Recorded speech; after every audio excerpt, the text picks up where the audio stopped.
Jimmy Page once said something striking about Syd Barrett, and it's one of the most generous, thoughtful assessments you'll hear from Page about any musician. But while I agree with Page on Syd Barrett's genius, I'm not sure I agree with him on the rest of what he said, and this is where it gets interesting.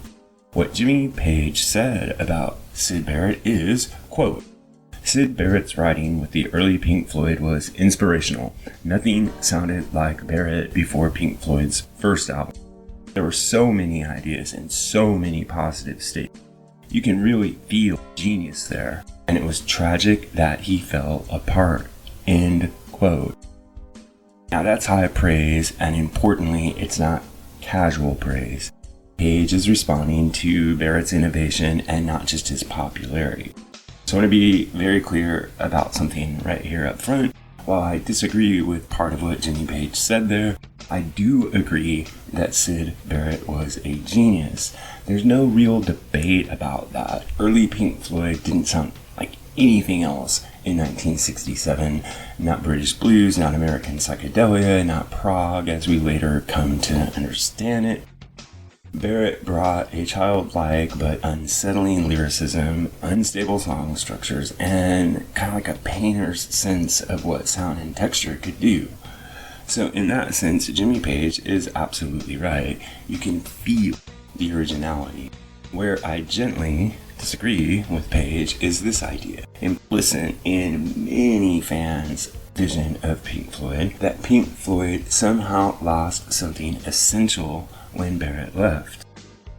I actually think Pink Floyd became a better band in the post-Barrett era. Not safer, not more conventional, but deeper, more durable, and ultimately more transportative. And this is where it gets personal, because I know some viewers will strongly disagree with me, which is fine. I welcome your opinions. But I sometimes struggle to fully connect with Syd Barrett's music.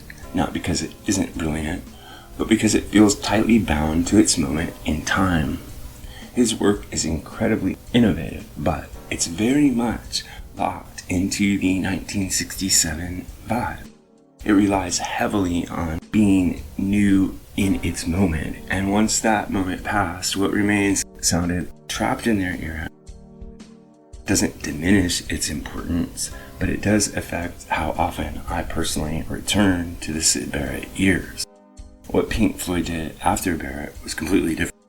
They took atmosphere, concept, emotional architecture, and built something that feels relevant and accessible decades later.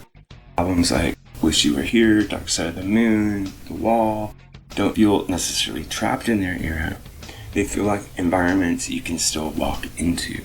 That, for me, is where Pink Floyd's greatness truly crystallized. This is the uncomfortable part. The tragedy of Syd Barrett isn't just that he, quote, fell apart. It's that his creative direction and Pink Floyd's eventual trajectory were no longer aligned. The band evolved in a different direction, and in doing so, they created something larger than any single member. Now, this is where you come. Do you think Syd Barrett was the true soul of Pink Floyd? Do you hear his influence in the later work, or do you see a clean break? Does Barrett's music feel alive to you, or more like an artifact this time? If you're a deep Syd Barrett listener, I definitely want to hear why his music still resonates with you. So drop your comments down below.